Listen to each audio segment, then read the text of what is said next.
Hayden Fontanet, Mr. Rojas, at the sentencing.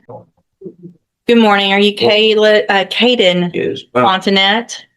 And this is 25 DCCR 1759. Mr. Fontanet was previously in court, entered a plea of guilty to the first-degree felony offense of aggravated robbery. It was an unagreed plea. I've received the pre-sentence report. Have you both had an opportunity to review that report? We have, Your Honor. The state has, Judge. Are there any additions or corrections to the report? Not from the defense. Not from the state, Judge. And Mr. Coleman, you said you have a witness or some evidence. Actually, Judge, Mr. Rojas has graciously stipulated to the admission of the surveillance video from the convenience store in question. So Okay. I need to call my custodian record. With the court's permission, first of all, I'm offering states one. No, Judge. Make that states two, because this one was the plea admonishment documentation, please. I'm offering states two. No objection. States two is admitted. Permission to publish, Judge. Yes, sir. Judge, I think that's all I wish to publish unless the court wants to see the entirety of the video. But I think that's enough.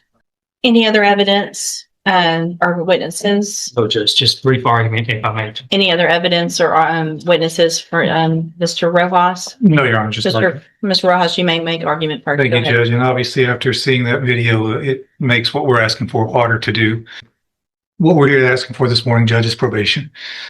Mr. Fontanet, he is a young offender. I know the court is tired of hearing the same story over and over, and young guys with guns in here. He's got a limited criminal history. I believe this is his first felony. He's never been on any kind of felony supervision or felony probation.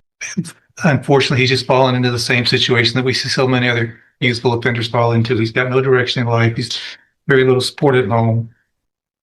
Sees no way out of the situation that he's in, so he goes and decides to rob a store and get some money. Did the wrong thing.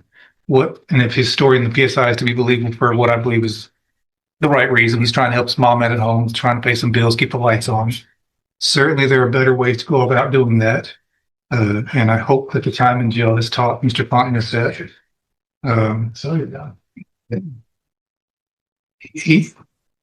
that we've got options here, Judge. We can send him to prison or we can put him on probation. Certainly he's on the road if this conduct continues, he's on the road with prison. I don't know that the day is the best time to make that exit for him. He's got a long life to live. We can send him to prison. He can be there for a few years and come back out. I don't know that he's going to get the help that he really needs in prison. There are programs available on probation that if he's serious about turning his life around, like he says in the PSI, those programs can help him. And if he does take advantage of those, it in turn would make the community a little bit safer. Because there'd be one less guy running around with a gun when he does get out of prison, if that were the road that you chose to take. Planning on living at home with his mom. I think he has some younger siblings there. To his benefit, before he was even arrested, he started a GED. I think on the night that this happened, he had just finished a GED class and made a dumb decision to go hang out with these guys that he should not have been hanging out with, and did this robbery. Again, Judge, you've got two options. You can send him to prison or you can try to get him some help on probation, and hopefully he will take advantage of that. And certainly if he doesn't, we're going to know pretty quick, and you'll have another chance to send him to prison probably for a longer time. All right. Thank you. What is the status of the other two? Are there co-defendants? Have they been charged? They have been charged, Judge, and I have both of their cases, Judge. And they have not been sentenced yet or No, anything Judge. like that? No, Okay. Judge. All right. Go ahead, Mr. Coleman. Yeah, I'll be brief. Whether it's the Pine Club Apartments or Rogers Park or a Speedy Mart, you've seen this, and we've seen this in this community all too often. I'm preaching to the choir, Judge. Prayer vigils and advisory committees, all of that stuff's fine, but you judge where the rubber meets the road. You are that person that can protect the community from somebody like this defendant. You are that person that can either let him walk out of this courtroom on probation with a piece of paper with conditions and promises that he won't resort to this kind of violence that you saw on that video, or you can ensure that the community is safe by putting him behind steel bars, concrete wall, and razor wire fence. I'm just asking, I'm not in the habit of begging, but on behalf of this community, I'm begging that you sentence this defendant to prison. The message that needs to be sent to this defendant and his circle of friends and anybody who would want to be like this defendant is that if you pick up a gun with the intent to commit violence, you're going to pick up a 15, 20, 25-year prison sentence, Judge. And I'm just asking that you do this on behalf of people who live at the Pine Club apartments, who just want to live in peace, people who want to go take a walk at Rogers Park and not be robbed, and somebody that wants to stop at a Speedy Mart convenience store and pick up some snacks without becoming a victim of a robbery. That's all I have, Judge. Thank you, Mr. Coleman. So,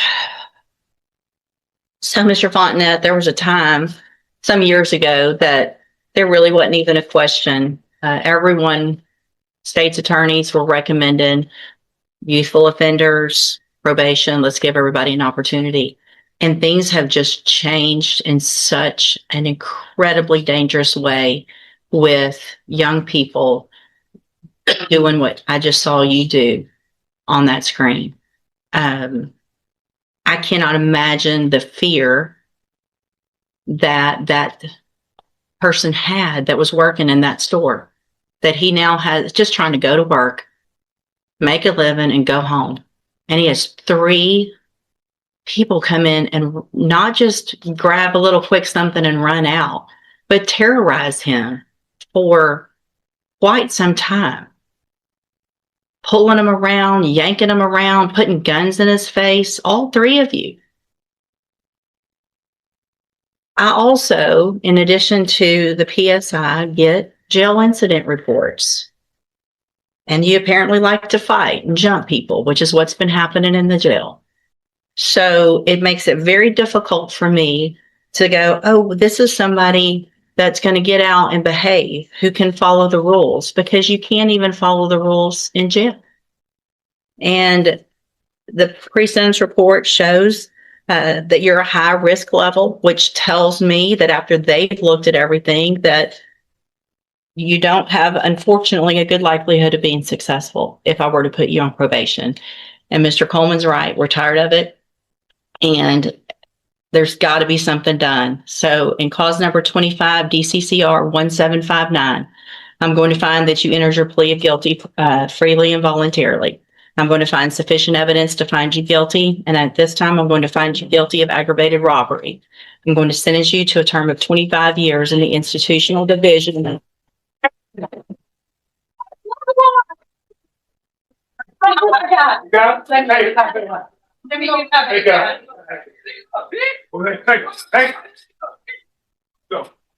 on, Mom. Here. I'm going to sentence you to a term of 25 years in the institutional division of the Texas Department of Corrections. You will receive credit on that sentence for any time that you've been in custody that the law gives you the right to receive. I'm handing you the trial court certification. This was not an agreement. You have some rights to appeal.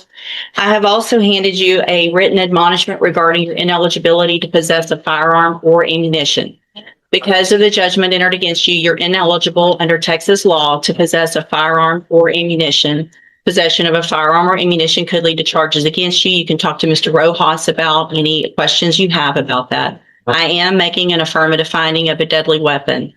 Mr. Fontenette, I understand that this is harsh, and I know you believe this is harsh, but I think this is necessary. I hope that you go and you make things right. You can get out of prison. You're still going to be young, and you can make your life better. That's going to be up to you, okay?